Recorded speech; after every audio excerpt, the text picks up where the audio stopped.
कहानी दो दोस्तों की रहस्यमयी विदाई।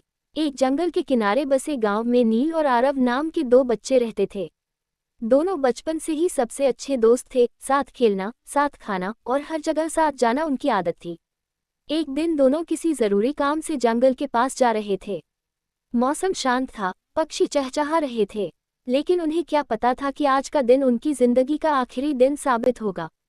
जैसे ही वे एक पेड़ के पास पहुंचे, नील को अचानक एक सांप ने काट लिया।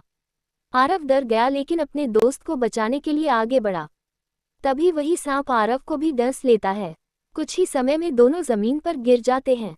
शाम होने के बाद जब दोनों घर नहीं लौटे, तो उनके माता पिता उन्हें ढूंढते हुए जंगल की ओर निकले। कुछ ही दूरी पर उन्हें दोनों बच्चों की निष्प्राण देह मिली। परिवार पर दुखों का पहाड़ टूट पड़ा। नील की माँ बहुत धार्मिक थी। उसने यह मान लिया कि जरूर उससे कोई भूल हो गई है, इसीलिए भगवान शिव ने उसके बेटे को सजा दी। वह रोज शिवजी की पूजा करने लगी और प्रार्थना करने लगी कि उसके बेटे को शांति मिले। वहीं आरव की माँ बहुत गुस्से में आ गई। उसने सोचा कि अगर भगवान होते तो उसका बेटा जिंदा होता। उसने पूजा पाठ करना ही छोड़ दिया। समय बीतता गया। एक रात नील की माँ ने सपना देखा। उसका बेटा मुस्कुराते हुए बैठा है, शांत और प्रसन्न। उसने देखा कि बेटा जैसे बहुत हल्का महसूस कर रहा है।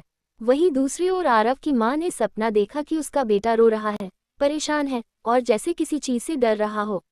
अब दोनों माँओं को ये बात अजीब लगी, एक बेटा खुश है और दूसरा दुखी क्यों है। एक दिन गांव में एक ज्ञानी संत आए। दोनों माएँ उनके पास पहुंची और अपने सपनों के बारे में बताया। संत ने ध्यान लगाया और अपने दिव्य ज्ञान से सच्चाई देखी। उन्होंने बताया, नील को सांप ने इसलिए काटा क्योंकि वो असली खतरे को दूर कर रहा था। असल में नील के शरीर में कोई अदृश्य शक्ति प्रवेश कर चुकी थी, एक बुरी आत्मा या अभिशाप जैसा कुछ।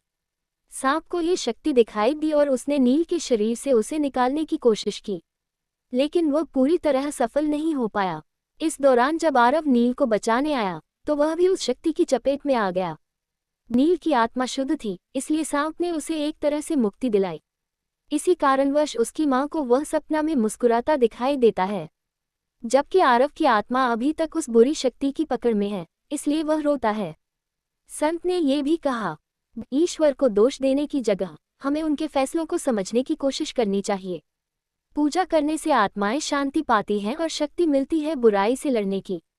कहानी की सीख, भगवान हमें कभी नुकसान नहीं पहुंचाते, उनके हर कार्य के पीछे कोई न कोई गहरा कारण होता है। सच्ची श्रद्धा आत्माओं को शांति देती है। कभी कभी जो बुरा दिखता है, वो असल में किसी और बड़ी बुराई को खत्म करने की कोशिश हो सकती है, जैसे इस कहानी में सांप का डंक। Thanks for watching. Like, comment and subscribe for more